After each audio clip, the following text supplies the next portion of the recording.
I'm James Gardner, host of Your History, Your Story, a podcast for everybody who loves stories about interesting people and events told by those who uncovered them from within their own family trees.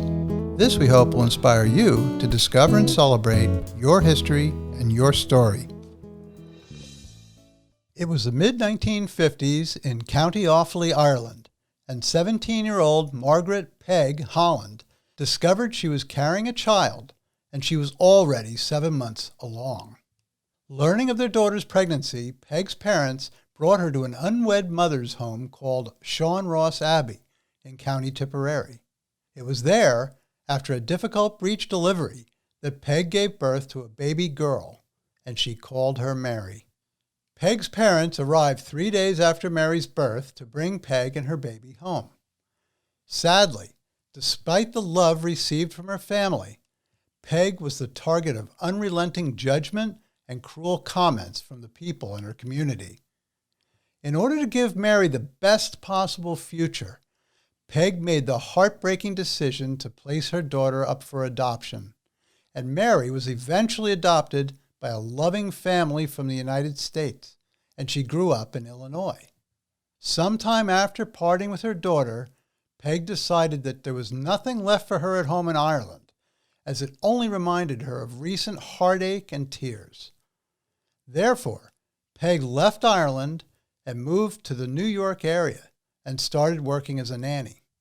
As the years passed, Peg married Mick O'Hagan and had 4 more children. Meanwhile, Mary grew up in a happy household, married, and had a family of her own.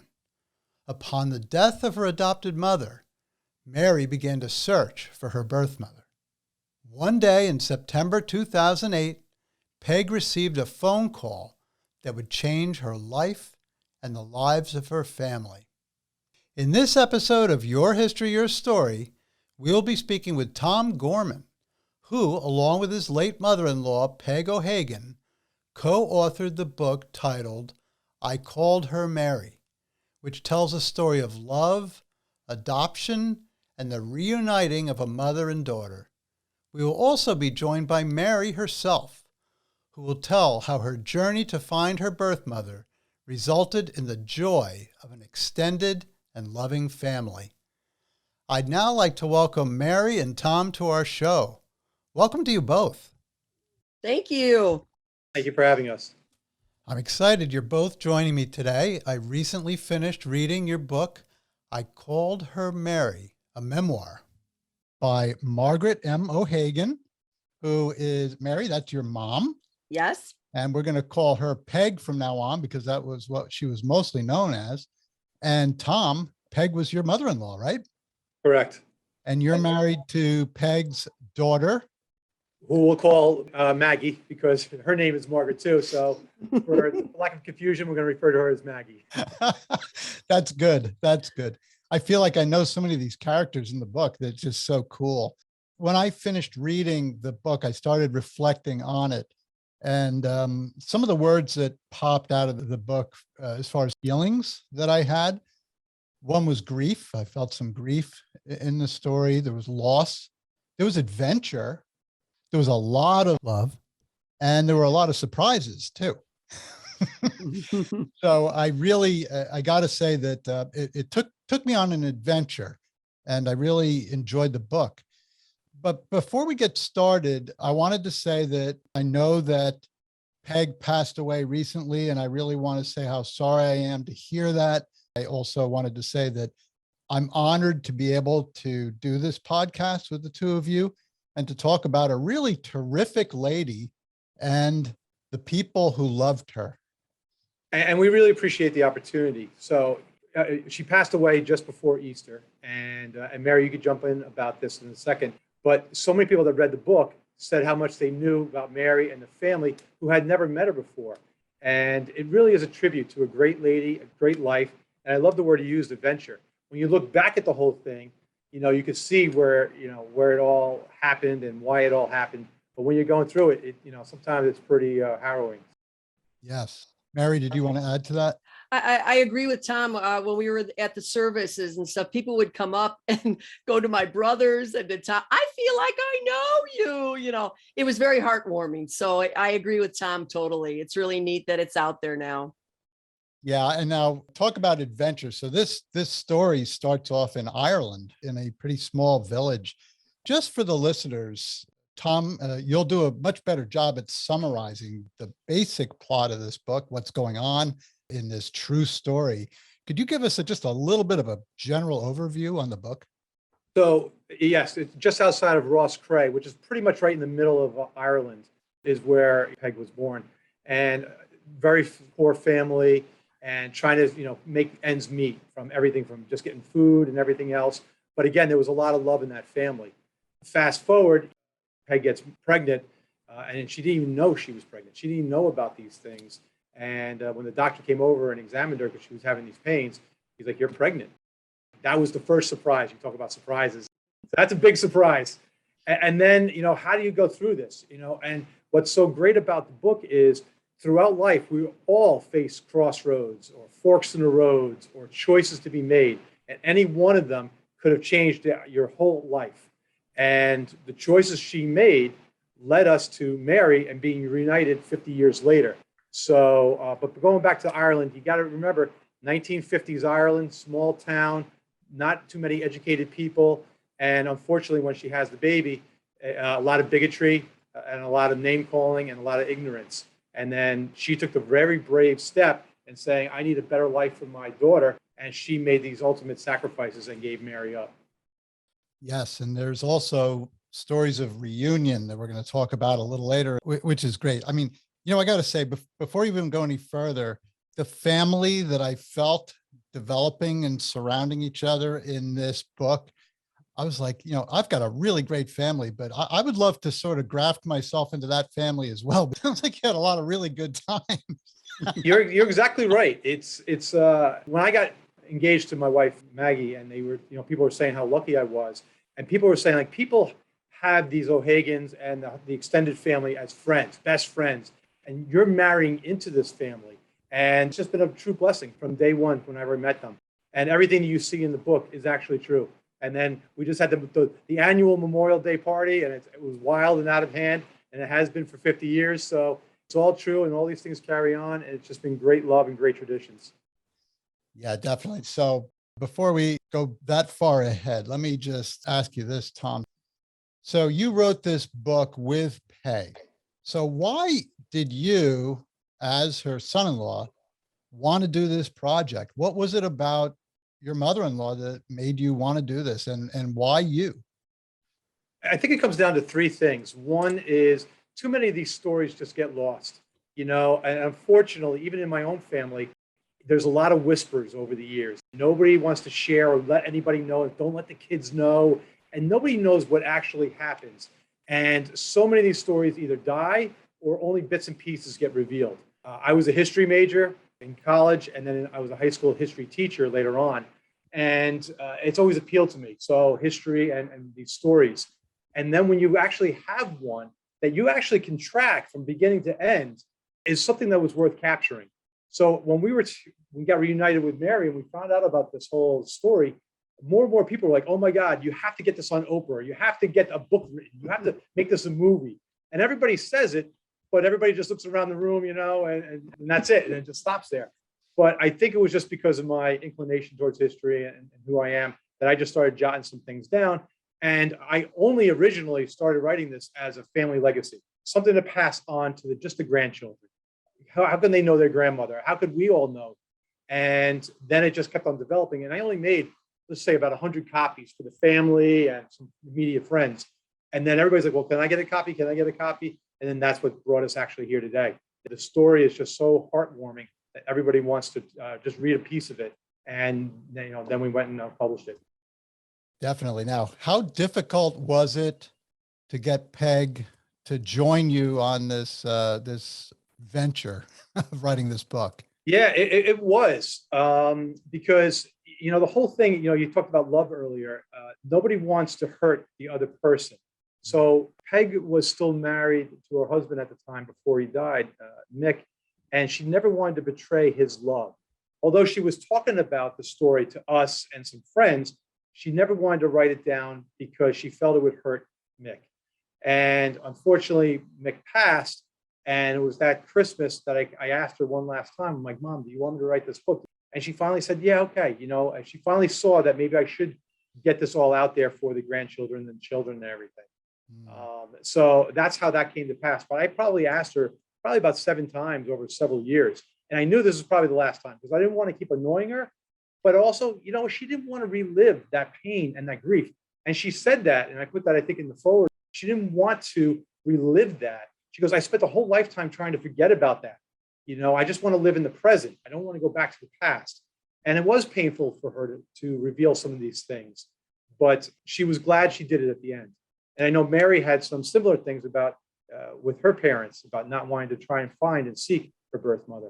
Yeah, and I'm going to ask Mary about that in just a second. I just wanted to ask you, Tom, one more thing. What was the writing process like? What was the process that you used to collect all these stories? It's challenging because I have a full-time job and 3 children, and I'm not a full-time writer. So I could only do it, at night and on weekends. But I sat down and I just started doing interviews. I interviewed Peg, and then I would interview Maggie, and then I interviewed different family members along the way. So Peg would come over, I would sit in the living room, have the fire crackling and everything. And she would just talk, and she was talk. And then I would follow up with her on all the different stories. And just to, circle back a couple of months later, I would ask a lot of the same questions to see if her story was going to be consistent. And it's amazing how you have such vivid memories of your childhood and going through these different things. They kept popping up. The only foggy part, which we'll talk about later, was the trauma that she went through having the baby and then transitioning to America. And that was, you can understand why. So her stories were very consistent. And we went through that whole process. So I jotted it all down, and then I would have to get it transcribed, and then I would listen to the transcriptions, and then I would write. And originally, I thought I was going to tell the story of Peg 1 chapter, and then Mary 1 chapter, and Peg 1 chapter, and juxtapose all the different stories. But no offense, Mary, but her childhood wasn't that exciting. It was pretty ordinary to everybody else. So that didn't work, and I had to scrap that, and then I had to go back to figure out, what's going to really appeal to a bigger audience. Not anticipating an audience, worldwide, but just anticipating that it would just be on, the 20 of us immediate people. Hey, that's really good information, particularly having read the book now, to know that you went through that process with Peg, and the result is a very, very good book. So the story is that Mary, your mom, was with child in Ireland, 1950s. She had a baby, and she had to go away somewhere. Can you tell us a little bit about the place that your mom went to when she had to deliver you? Well, in that time, the girls were sent off to, convents or places for unwed mothers. Mm-hmm. So she ended up at Ross Abbey with the sisters. And what I understand it to be, she really was scared out of her mind, as most of the girls were, I'm sure. And she started going into labor. And of what she told me, she was alone. The nuns would stick their heads in and kind of yell at her, haven't you had that baby yet? And would leave. Then it ended up a really kind, one of the younger nuns came in to try to help her because she was going into labor with me as a breech baby. Okay. Oh, Now, yeah. Tom, so from what you know or what Peg said, so once Peg had Mary, how did it move on from there? So now, she was sent away, but Peg had a very loving home. They were very poor, but I was waiting to hear that the parents were going to be like outraged and mad and threw her out. It was really the opposite of that. Can you talk a little drop about that, Tom? So going back to that time, you think about Mary and Peg, what they were going through, they definitely were in the minority. If you think about all the families, most babies and the mothers were sent off to these mother-baby homes. You go back to the statistics and you look at these, by 1974, there were 5,200 babies born at Sean Ross Abbey. 438 were sent to the United States, and Mary is one of them. So those percentages are extremely low. And then to have a family that is going to take the daughter and the baby back, was, again, extremely low. Unfortunately, these daughters were shunned by society. They were put off into these Magdalene laundries for work. And then they were just had to find ways to survive on their own. So going back to what I was talking about choices and how things happen, the percentages are extremely low. And that's what's so great about the story, that it's definitely a story about faith, hope, and love. And love is just extremely strong through this whole story about the love for Mary and the ultimate sacrifice that Peg decided to do to give her daughter a better home because she was not getting it. And if you think about what was going on at that time, when they came back home to the community, Peg and Mary are being called slut, tramp, bastard. And it's just the ignorance of the time. It's just horrible for so many people to have to go through that. So luckily, Mary was able to get a better life, and Peg left and had a better life by coming to America. Yes, definitely. So the story is, in effect, that Peg came home with you, Mary, to her parents' home, Mm-hmm. and her parents welcomed both of you into their home, but the village was very judgmental and giving your mom a really hard time. And again, this is the 50s, but it's not that long ago, yet it was so difficult for unwed mothers at that time. So, Tom, you talked about the sacrifice of Peg giving up Mary to another family in the United States. How old were you, Mary, when you were sent to the United States? I was told 18 months. I saw pictures of me coming into Midway and my mom holding me. So I was walking 18 months around that. Yeah. Right. And Tom, how much time difference was there between when Mary was sent to the U.S. and when Peg left to also go to the U.S.? So this goes back to what you were saying earlier about me writing the book and how things changed. So it took me about 5 years to write the book. So I'm about 4 years in, mostly relying on Peg's version of the story and Mary revealing things to me. And then, we found the folder, and the folder has all these documents that Mary had at her parents had, I guess, in the safe or something like that. And then when I started going through the folder, all of a sudden the documents, the letters, and things weren't matching up to the stories I was being told. So all of a sudden, that's when you have that aha moment. Wait, there's another version of the truth that's somewhere in there. And that's when I had to rewrite the chapters in the sequence because things weren't jiving correctly. And I talked about the fog a little earlier, and that's what happens. There's a fog because of the trauma that Peg's going through. Oh. You think about, she's 17, 18 years old, by herself, having a baby, leaving for America, getting on a plane for the first time, abandoning her family and all her friends and everything that she knows, coming to a country that she just doesn't know anybody. All this, the facts start getting a little distorted. On top of that, if you think about whenever you get together with your family, you always share stories. And then your brother, your sister says, no, it didn't happen that way. This is what happened. Oh, you forgot this. And everybody corrects each other. And then you have this collective memory. But what happened was Peg didn't have this collective memory because she wasn't talking to anybody about the story. So she only remembered what she needed to do to survive.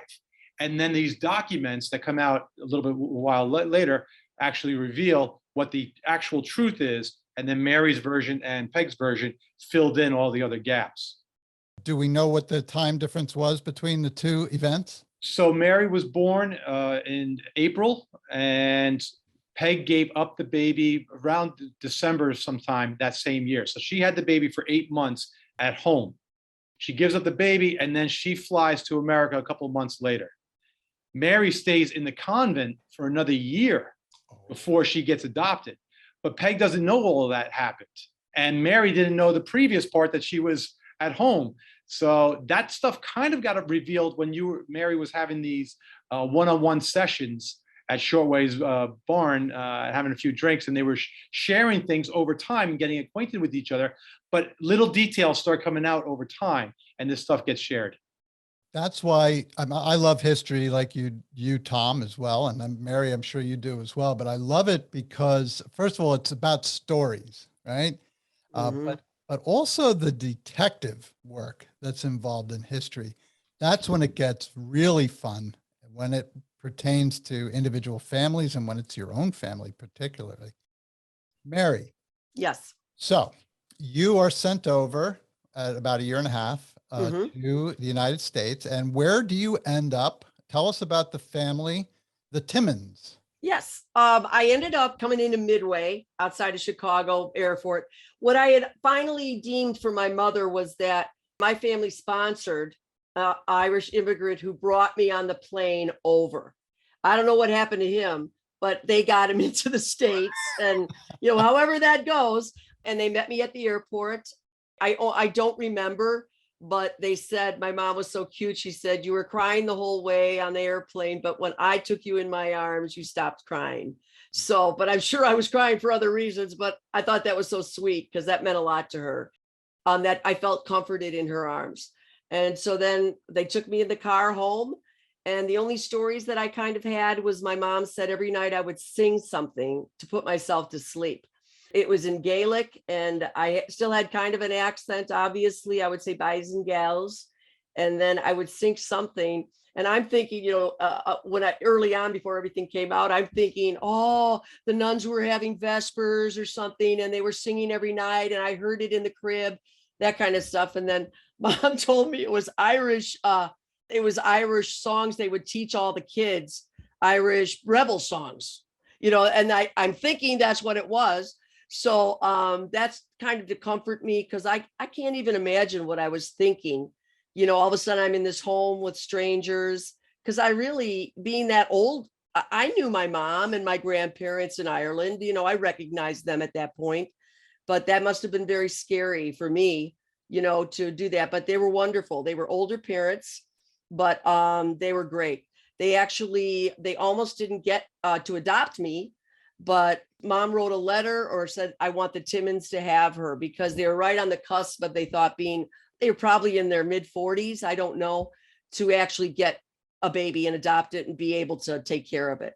And I have a brother, Harry, and at that point he was 13 years old. So he was in the back of the car. I don't know how crazy he was about this, but he was 13. And so I've been getting really close with him lately now. We talk about a lot of stuff, and he said, yeah, it was different. He goes, but I was happy you were here, and we were happy to have you as a family. So it was nice.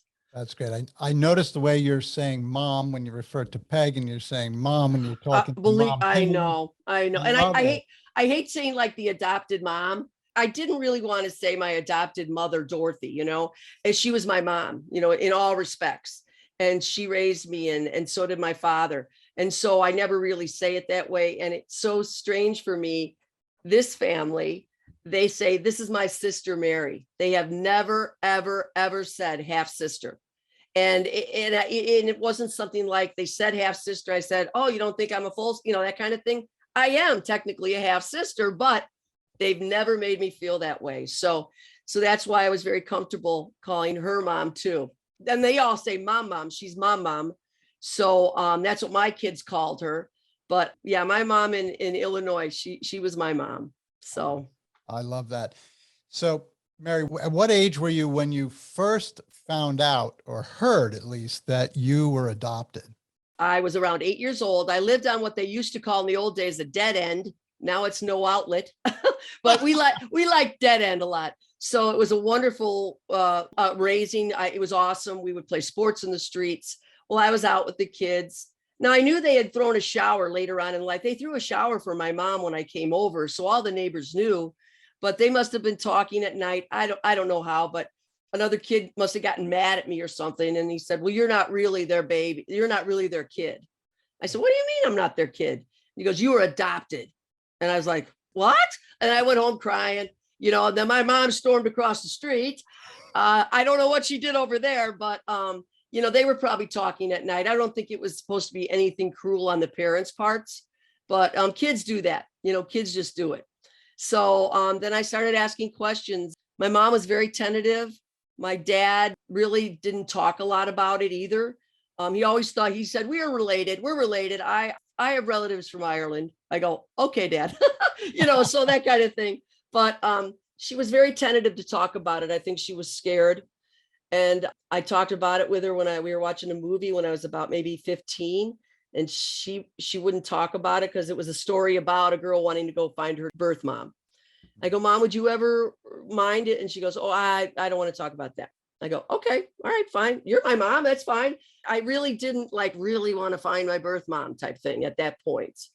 But then, then I was going to get married, and and then they start talking about health, and they start talking about this. And I'm going, I haven't even seen my birth certificate, So I had to show them my naturalization papers. So I had to ask my dad for those.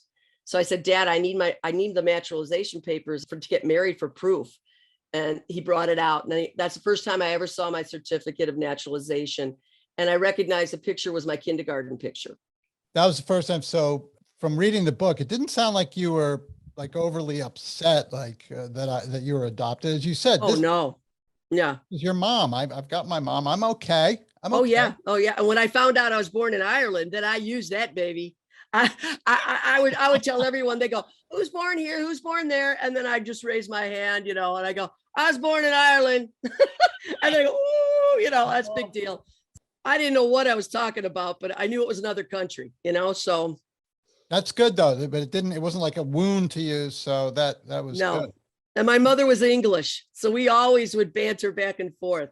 She'd wear orange, I'd wear green, and she would laugh. Yeah, she was great. It was good. Yeah. I like that. My grandfather's Irish and my grandmother was English. Oh, yeah. Oh, yeah. Yeah. Interesting. It was interesting. So, Tom, let's talk about Peg a bit. So she's over in the United States, and she comes over as a nanny, and she goes to work for a family.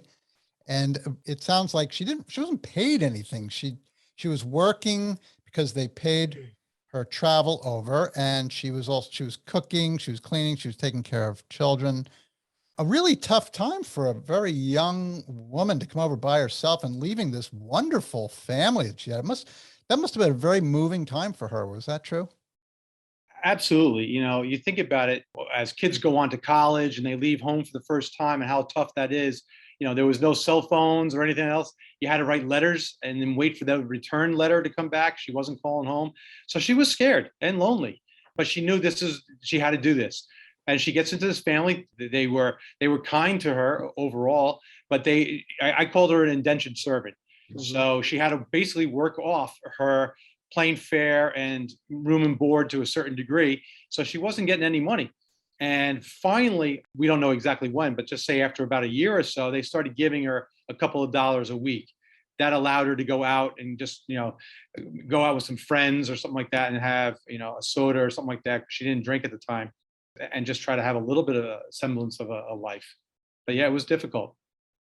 But she was tough. So there's a challenge that she has within the house that she works that she handles pretty much with a physical threat that she makes, which is kind of cool because, she was standing up for herself and she wasn't going to put up with any nonsense. Absolutely. We called that chapter The Stand. And you think about, again, you're at the crossroads in life. She's already had a baby. She's already made the decision to leave her family, come to America. And unfortunately, the husband tries to take advantage of her when she's doing the laundry one time.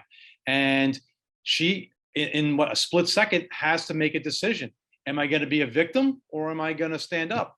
And she decided to, just clench her fists, turn to the guy and just stand up, knowing that she could be fired. She could be accused of something and lose everything. But something inside her just said, no, I'm not going to do it. And she stood up to him, rebuffed his advances. And luckily it worked out. And she was able to still work there and all that. But she knew eventually she was going to have to get out of there. And you talk about the trauma that you go through. She never felt comfortable. She always had to lock the bedroom door every single night. She never knew if something else was going to happen again. Well, that's tough. That is tough. And again, she's thinking about her family at home and also thinking about the decision she made about Mary, about, where is Mary? I know that was weighing on her heart the whole time. But then we turn to love, part of the book that I talked about. She meets a wonderful guy, and I got to love this guy. I never met him, and his name was Mick. You're correct. Mick is a character, exactly what you would think. Construction worker, building buildings in New York. He was an engineer, architect. So he did all that stuff. He came from the streets and he didn't mind getting in a scuffle or two. And he fell in love. He fell in love with her. And they met because Peg started going out with the people that she was working for, his daughter. They started going out to a couple of bars. And that woman's boyfriend happened to be best friends with Mick. So the four of them would meet, or a couple other people would meet, and then that turned into, excursions at Rockaway Beach, going to different bars and clubs, and then that relationship building and building. But Peg never let it go too far because of this secret, the secret of Mary. And is now Mick gonna rebuff her? Is Mick going to reject her? And so that's always weighing on her mind all this time. Yeah, and she sends a letter home, right, to get some advice from her very loving mother, and she gets some really wise advice. Exactly. I mean, again, anything could have happened there. Do you tell Mick the truth, or do you tell him a lie? So she writes to her mother and says, Mom, what do I do? This guy keeps asking to marry me and all that kind of stuff. And her mother writes back. So how long that takes, to correspond. And her mother says, don't start your life out with a lie, and that's just such great advice. But again, just because that is the right advice at the time doesn't mean that's not scary. You don't know how Mick is going to respond. And Mick is really a champion in this book too, because he says, I love you anyway. Let's move on together and let's treat Mary as his guardian angel. And so they could start a life together. But that could have gone the other way and we wouldn't be talking here today. So many different decisions that were made along the way to make this beautiful story happen. I really like that. Now, there's so much about their life together, Mick and Peg, and 4 children come out of that marriage. They do get married. One of those children is your wife. And there's a lot of stories about the family and the stuff that they did during holidays and Christmas Eve parties in the basement. Oh, by the way, they moved from New York to New Jersey. So that's kind of cool. Not too far from where I live now. They didn't have a lot of money, but there was a lot of togetherness and things like that. But I'm going to go back out now to you, Mary. You're adopted. You've asked your mother about it. She's a little quiet about it. You don't want to hurt her feelings. But eventually you start to look for your birth mom. Could you take us through that decision process to do that? My mom died in 1996, I believe. Yeah. And about 10 years later, my brother, after she had died, my brother came up to me and he said, I found this thing in mom and dad's, my mom's stuff. And I don't know if you'd want it. And I said, well, what is it? And it was this old brown 8x10 envelope. And it had all my dad's scratchings and dates and stuff on the envelope. And I said, okay, I'll look at it. I don't know. He goes, I didn't know if you wanted it or not. He hadn't looked at it. So I opened it up and oh my gosh, treasure trove. It was my passport from Ireland. So I opened that up and there's my face and it says Mary Holland. I go, who's that? Oh my God, that's me, that kind of thing. And I looked at that and then my baptismal was in there, court papers for my adoption, really a ton of stuff. My birth certificate was not there, but I did get that, later after we gotten together with the family. So I did get that. And the father is not named on the birth certificate, which is fine. We'd ask her about it. And she, we were worried that, how it all happened. And she said it was fine. He was a good man, that kind of stuff. So we didn't press that. Mm-hmm. And so then I said, you know what? My husband, who's wonderful, he said, we've always wanted to go to Ireland. It was rounding up on our 2 kids. We're not going to be going on vacations with us much anymore. So this would be our kind of last one together with the 4 of us. So my husband arranged everything. I had gone on some site and, I did have someone try to say that they were the daughter of my mother. And that passed really quickly. I figured that wasn't right. And then all of a sudden, we started going into some papers and Cork. We found out it was in Cork, not Ross Cray at the orphanage. So we based our whole trip on stopping at Cork first. We got a hold of this Sister Mary. We're inundated with Marys too. But what's so funny is I was told by other people or other adoptees that there was a Sister Sarton there. And she was blocking all the adoptees that would come and ask for information. So I was talking to this little Sister Mary and she was wonderful. I put her in charge of finding everything too. She really started the ball going. And she said, well, Sister Sarton is on sabbatical this week. She's not here. Oh. So I was like, come on, are you kidding? So my 2 kids and my husband and I went into Cork. We found this Sister Mary. We went in. They brought papers up. They showed us different things about my nutrition and what happened when I was born. she was showing me normal papers I think they would normally show you. Then all of a sudden she took her secretary like off to the side, and I saw her take a paper out of her pocket and show it to sister, and then sister slid it back in her pocket. And I didn't ask, I didn't want to ruin anything or get some bad karma going. So I'm guessing, after I had spoken to Peg, I'm guessing there might have been a note saying that I was discharged with mom, with her parents. I don't know. I don't know why she wouldn't have shown it to me with everything else she showed me. So I just put that to the side. So Sister Mary said, do you want to find her? And I said, I'd love to. Wouldn't it be cool if I'm in Ireland and I find her here in Ireland? And she said, well, I'll start looking. So then we went on with our vacation, and she called me the last day and she said, no luck, but I'll be in touch. And this would have been July of 2008. So October, November, I get a call from her in the morning, and she says, are you sitting down? I go, who is it? Sister Mary? And she said, I think I found your mom. And I go, what? And then she said, yeah, I just talked to her, and she said it'd be okay if I gave you her number. Oh. And I go running upstairs. I'm jumping on Tom. I'm screaming. I said, I think we got it, honey. And I had to go to work. So I was like, oh my God. So I went to work. I'm yelling in the halls. My poor 8th grade that came in that day. Oh my gosh. You guys, guess what happened? They're all like, what? So I got a hold of mom. I think 9:00 my time, I called, and Mick answered the phone, as you read in the book. And he was so hilarious. But sister never told me his last name. So I said, sir, I think I'm your wife's daughter, Mary. And he goes screaming, Peg, she's on the phone. And then she gets on, but then he starts his 20 questions. That's what Tom had put in the book. It was unbelievable. Are you married? Do you have a college education? Do you have kids? Are you Cubs or Sox? That kind of thing. So it was just wonderful. And then finally Peg was listening, and she goes, Mick, for the love of God, I want to talk to her. He goes, oh, sorry.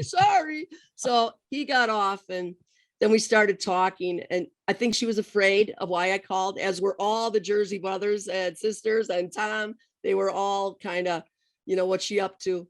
And I just told her I'm okay, because I can't even imagine what she's been going through. I said, I'm fine, Mom. I live in Illinois. You have 2 grandchildren. I went to college. I'm a teacher. My husband's name is Tom. So I'm thinking of Tom and Maggie. And it was just wonderful. I told her, I just want to thank you. You made the right choice. I'm happy. My life has been wonderful, and it's because of you. So we were crying. And then I said, I'd really like to meet you. Would you want to meet me? And that was, she goes, oh, yes, I would. And then Tom's Maggie had a 40th birthday party that January. And that's when I met everybody. I went to Jersey and met them all. So rest is history, as they say. Yes. And when I read about that, it was the 40th birthday party. Now, Tom, that was at a bowling alley, wasn't it? Yeah. So it was just, we go to a lot of parties, we were just trying to think about how to make it more social and get people engaged. Everybody had kids and everything. So we just figured, why are bowling parties only for kids? Let's do it for the adults. So we must have had, probably close to 100 people there. We took an X amount of lanes, pizza, beer, soda, everything was flowing. And we brought in the big surprise, which was Mary, and Mary got to meet everybody. So it was a perfect. It was perfect. It was perfect. Yeah. It wasn't like one-on-one. It was just great. And these guys, the best story, which I have to tell you, I think we said, I got everyone's attention in the middle of the night. And I said, I know you're all wondering why I'm here. And I just wanted to tell you, I need a kidney. I read that, yeah. You should have seen all of them staring at me. I go, that was probably not good to say. And then I said, kidding. So, yeah, it was really great. It was the perfect time. What they did was perfect, because it wasn't real.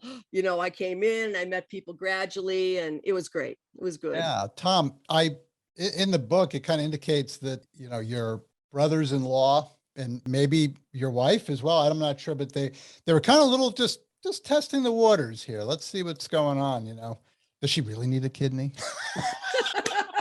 I mean, they were just making sure their mom was going to be protected. Did you sense that Absolutely. with the family? So that's exactly what happened. Besides Mary's crass joke, which broke the ice that time, but everybody was walking a little bit on eggshells, and there was a family gathering of just the siblings saying, "What are we going to do with this information of this Mary who's reached out to us?" When they were talking about Mary and they were deciding, what they were going to do, that's when Mick had another defining moment, and he basically said, "We're going to embrace her, we're going to love her, and that's it. End of conversation." And the whole thing did end there. And everything just turned out great from the moment we met her at the airport and then all the gatherings afterwards. But again, that's a second defining moment that Mick chose to definitively make a decision. And this is how we're going to move forward. Yeah, and I've got to ask Mary, when you actually hugged your mom and you met each other for the first time, what was it like? What was it like? It was unbelievable. I came out of the tunnel and I turned and she was right there. And I thought, oh my gosh, what are you thinking? Because I had never met her and this was all new to me. And I just ran over and I just grabbed her and we held each other. And all of a sudden I was encompassed by all my brothers and Maggie. And we were all in this big huddle. And Mick is standing there with flowers. But we cried. I just cried. I couldn't believe it. When I saw her, I realized that we kind of look alike. I saw the thing and I go, oh my God, that's my mother, so it was wonderful. It was just all so wonderful, really was. Now, the gift was that you had the sadness of losing your mom. Yes. Yeah. Mm-hmm. And then gaining your mom. You talk about that in the book a little bit. What was that like? It was unbelievable because, it was respectful in some ways when my mother had passed, but I just needed to know. That's with them being older parents. I lost them earlier. I was still, young. But the thing is I feel that they were involved in this big time, that now I have this family for the rest of my life to be with and to be there for my ups and my downs and someone to, listen to when I need to talk to somebody. So I believe they sent these guys to me in some way, some shape or form. And it's just so unbelievable that it has to be, heaven sent from my mom and dad. So someone's there to take care of me in the rest of my life.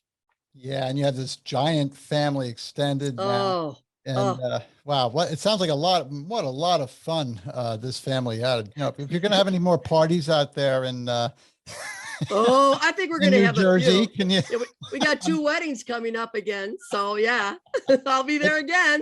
Maybe I'll crash it. You may see a strange bald guy standing in the corner drinking a Coors Light. They'll bring you a beer. They won't care. They'll bring you a beer. I'm telling you right now. I did notice, in the book, it's clear that you got together quite a bit with Peg over the years. That I did. She came out there a couple of times. She met your family, your kids, your husband. Yes. That must have been neat getting her. What did they think? Very cool. Oh my goodness. I called my children and I said, you guys, and I told them, and they go, what do you mean, Mom? I go, well, I found my birth mom and you have 11 new cousins and you have 3 new uncles, 1 aunt, and some other uncles that are attached by marriage. And they went crazy. They go, yeah. Oh, no hesitation at all. They were so psyched. Tom, my husband, Tommy goes, I've got some more brothers because he only has a sister. So brothers and sisters, and they just embraced him with love. He was very, very taken back at first. He's never been loved like that before. So it was wonderful. Yeah. You were clear, Mary, about how you just felt that Peg did the best thing for you by giving you up, given the situation, the circumstances that she was faced with and that you would have been faced with back in Ireland. Right. But she still seemed to harbor this feeling that did she do the right thing? Tom, could you talk to that a little bit? Yeah, unfortunately, guilt is just, throughout the whole book and throughout her whole life. And she just felt that. And, every day Mick and Peg prayed to Mary. They called her guardian angel, as I referred to her earlier. And they always said prayers to her. And they were always, just hoping that God was taking care of her. But this guilt was always weighing on Peg. And in fact, nobody in the family knew about this hidden secret. It gets revealed later on through different occurrences. But it's not until she goes with my daughter to her first communion, and my daughter has to do her confession, and she comes out and says, Mom, you should go in there. You should go in there. You know, he wants to talk to you. God wants to talk to you. And Peg reluctantly goes and confesses. And again, another defining moment is that priest could have said a lot of different things. However, this priest handled it correctly and said, you have nothing to be ashamed about. You know, this is just guilt, Irish Catholic guilt that shouldn't have been there. You did the right thing. You had the baby. You know, you've suffered enough for 50 years carrying this rock on your shoulder. And she literally, after she leaves that confessional, just feels the weight of the world literally off her shoulders. And everybody saw the change in her face, what was going on. So it was transformational for her. And it was great that she was able to get some peace at that time. Oh, yeah. She's got her daughter, Mary, telling her, Mom, you did the best thing for me. I've had a beautiful life. I have wonderful parents. I don't hold any grudges against you. I love you. And then to have the church, who she was probably terrified of, sitting down with her in confession saying, you've suffered enough here. You're okay. Don't harbor this guilt. It's not good. So you can imagine she's walking on air almost. I would just like to follow up on that. So, Peg was always a very faithful person, and religion was and faith was very big in the O'Hagan family when they were growing up. So she had this traumatic, horrible experience with the nuns at that abbey, but it never stopped her faith. It never prevented her from going to church. She just had never gone to confession for those 50 years. But she always went to church, and she went to church with us. She went to church with her grandchildren, and she went with Mary after they got reunited. So her faith and her love for God never wavered at all. So it's interesting. She could have walked away from her faith and walked away from the church, but she didn't. She always found this reassurance and this strength from God all throughout her life. And that was another choice that she made that worked in her favor. Yeah, that struck me as well, because I was almost waiting to hear that she walked away from the church because of the experiences. I remember at one point, right after she had Mary, that someone stood at the door and wouldn't let her in and said, called her names and don't let that thing in here. It was awful.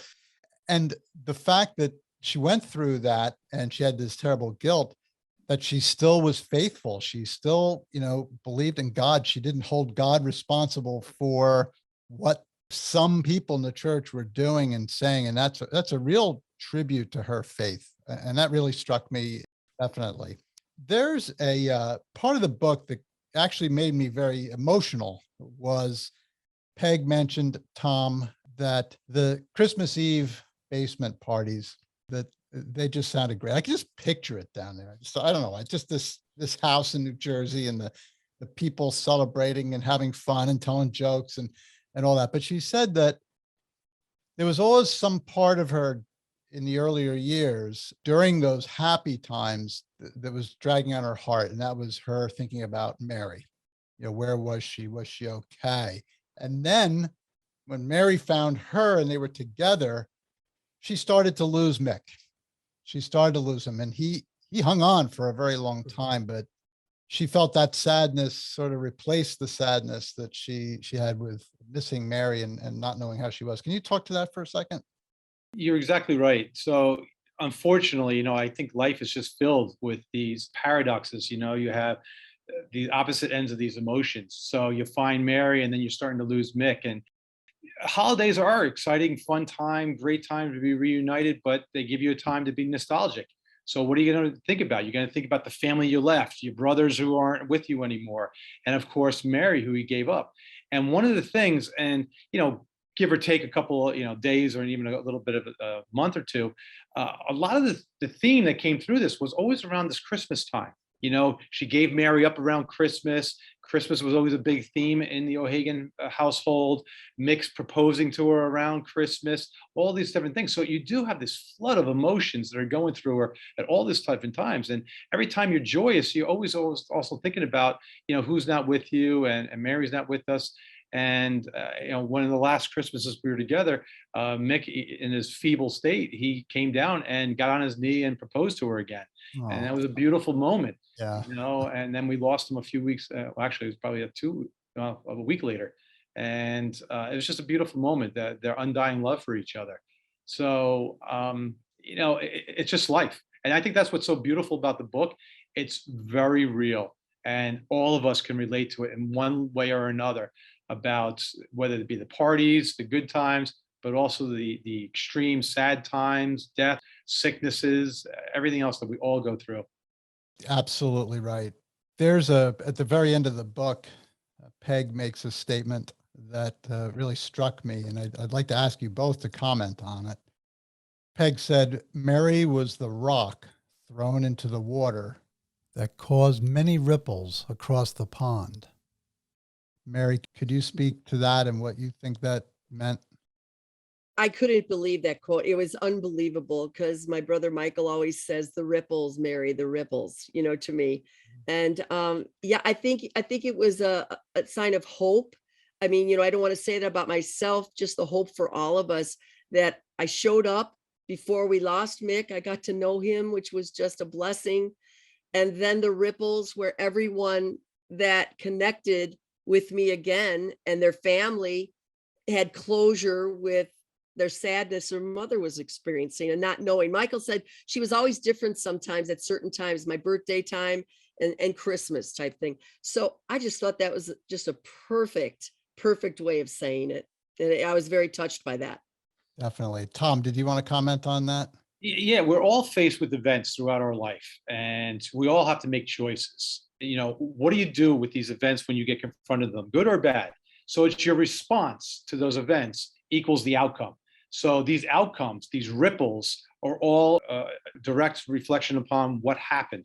So when Mary is born, that sets off the first ripple, and then it just keeps going from there, but with all those other choices and things we've talked about. So, again, this just relates to every single one of us in this whole world. How do we respond to events that hit us? And then what are going to be the outcomes and the ripples that occur from that? Definitely. Mary, think of your life had you not met Peg. Maybe you didn't take that trip to Ireland, or Right. you had wonderful parents, you had memories of them, you were established, you had your own family. How different would you have been if you hadn't met Peg? Totally different. I mean, I would have been fine. I would have been fine. I was blessed with a beautiful family, my husband, but I always say that. I go, what are the chances? What ifs? What are the chances that maybe we couldn't have afforded that? And or maybe my husband would have thought about it differently. We can't go, over to Ireland and, which it would have been totally different. I would have been happy. I would have been fine. But the enrichment and the difference that they have all made in my life, especially Peg, is immeasurable. I know it would have been so different, okay, but not fabulous like it is now. And it's a closure for me too, to have been able to have that time with her and to say I met her and I understand. And then I get all these guys and gals. It's just awesome. Very different. And not to mention that you and Peg spent a lot of time talking. She told you stories about her parents and the family members there. So you got, along with meeting your mom, you got a history of your family. So you had that. I did. Now you have it now. That must feel great, doesn't it? It's awesome. It's awesome. She would tell me about how her brother Jim thought that I was just another baby that mom had. She didn't know that, just all that stuff with all the kids in the family. But yeah, it's I got a history from her, from the person that lived it, and then Tom, I can never speak enough to what Tom has done for our family for this. He's very modest.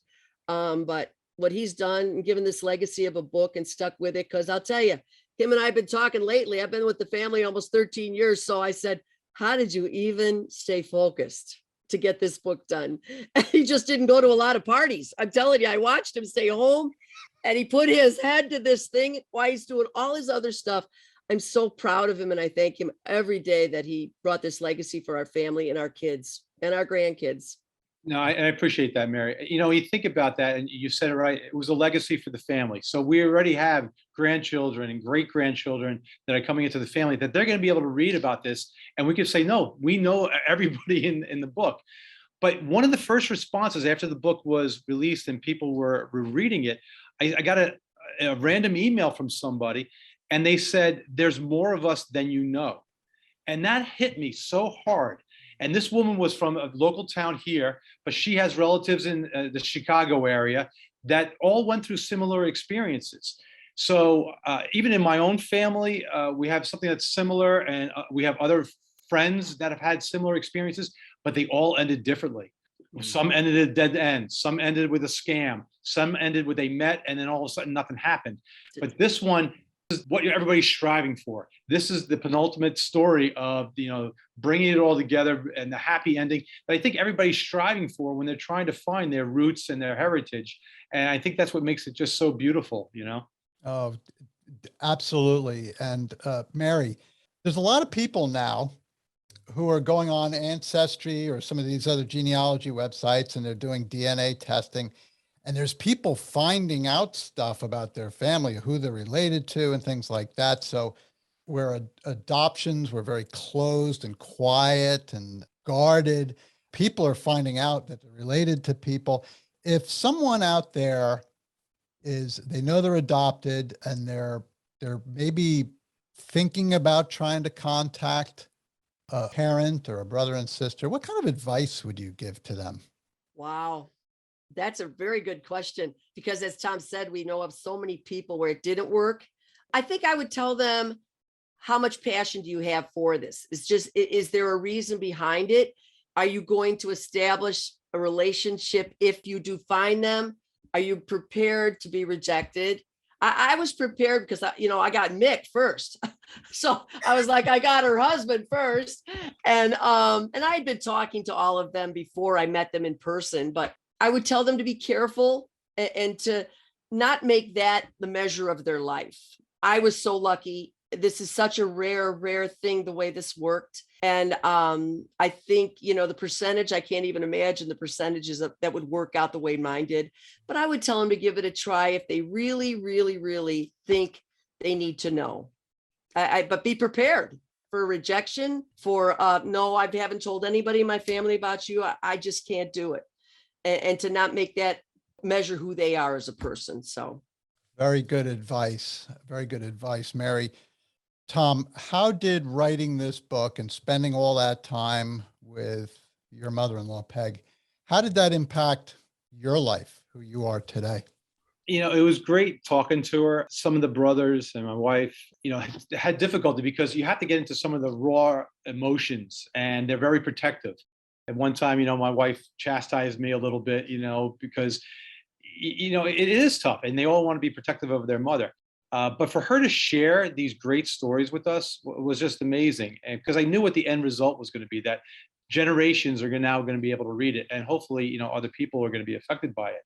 My wife said something beautiful, so as I was getting to know Peg, I went back and I circled back with all the stories. I got everything just in time. You talk about timing and all that. Unfortunately, right after I finished capturing that and I started writing the book and all that, Peg started suffering from dementia. And even with dementia, when I was reading her the chapters, she would always go, nope, that happened. She would crack up. No. So her memory still was there for those early recollection years. So when I got it before the dementia, and even when she had dementia, she was still enjoying some of the stories, which is beautiful. Again, saying the consistency. So it was real and it was still the truth, or the truth as she knew it. So that's beautiful. But my wife again said at the very end, as Peg was starting to lose her voice and some of her faculties, my wife said something like, as Peg is losing her voice, her words will live on forever.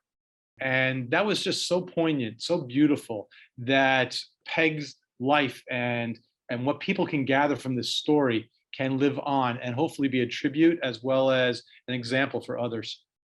Well, it is a very inspiring book from the standpoint of the importance of family, the importance of telling stories, because stories connect us, our histories connect us. And I just love it. I mean, it's a detective story. It's a love story. There's so many components that make it a really good read. The book is I Called Her Mary, a Memoir by Margaret M. O'Hagan. That's our Peg. And Thomas A. Gorman. That's you, Tom. And how can people get a hold of a copy of this book?